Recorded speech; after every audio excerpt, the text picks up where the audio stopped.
Okay, Chapter 4, Video 2. We left off mentioning about wars between Britain and France, and that the majority of these wars had started in Europe and spread over here to North America. We said the exception to this was the French and Indian War, which is going to start here in North America and then spread over to Europe. So let's start talking about that today. The French and Indian War is going to start around 1754. What had happened was the British had crossed over the Appalachian Mountains into the Ohio River Valley in order to trade with the Indians. Now the French got threatened by this. They felt like this was their territory, and they felt that trading with these Native Americans was more of what they were doing, and they didn't want the British to encroach upon their profession and their territory. So the French began to build forts in the area. Well, the British consider that to be their land, and they don't want French forts in the area.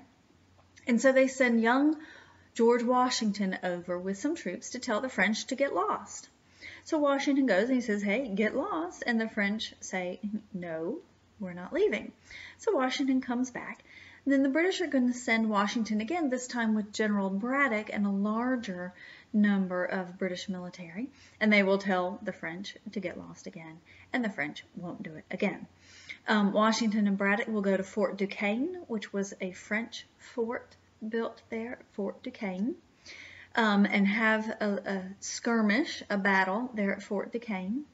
And then Washington is going to set up Fort Necessity in the area, and the French attack Fort Necessity. Washington will surrender that Fort Necessity, and that will tip off really the war itself.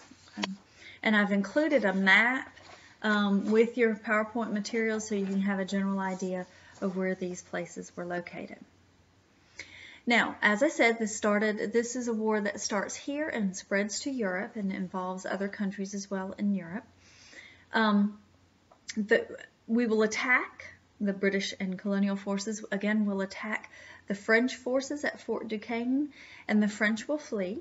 We will set up Fort Pitt, which was named for William Pitt, who had become Prime Minister of Britain. And William Pitt is going to change the British military and kind of get rid of some of the older, dusty men and bring in some new ideas and some new generals and leadership and so forth, and it'll make a big difference in this French and Indian War. Fort Pitt becomes Pittsburgh. This is where Pittsburgh is today.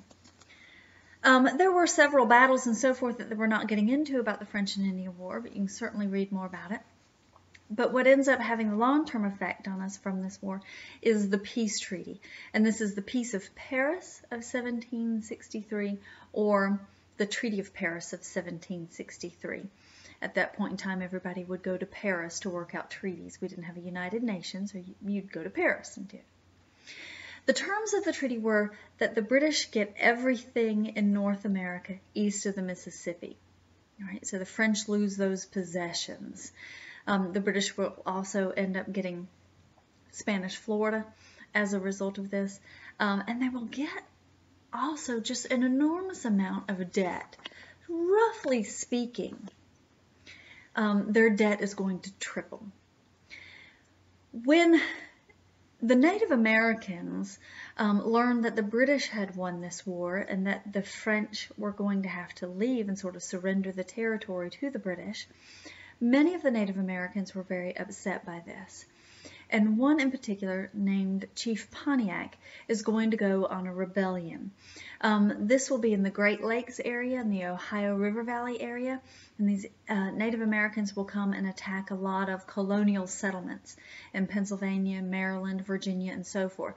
Now keep in mind, these colonial settlements, the borders of these stretched much further than they do today.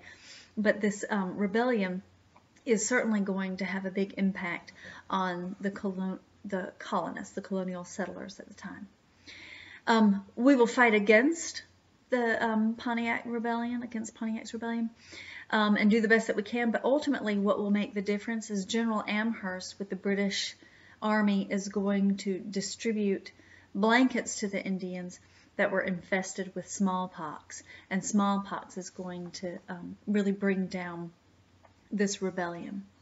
So the upshot, the significance of the Treaty of Paris of 1763, and therefore of the French and Indian War overall, is that the British are going to be, as I said, in a great deal of debt. But not only has their debt tripled, the amount of land that the British government will now administer roughly triples as well. So they have so many more expenses than they had before, and so much more debt as well. Pontiac's rebellion cost the British an enormous amount of money to put down as well, sending the military and the supplies and so forth to take care of this rebellion. That is going to, in and of itself, be a huge expense for Britain, and it contributes to their debt as well. And so at the end of the French and Indian War, the British are very much looking for ways to recoup some of their losses and to get some money. And they're going to start paying attention to laws on the books that they had ignored for a period of time. Laws like the Navigation Acts, where we were supposed to be trading only with the British. And they are also going to decide that it's time for us to start paying a lot more in taxes than anything that we had done up to that point.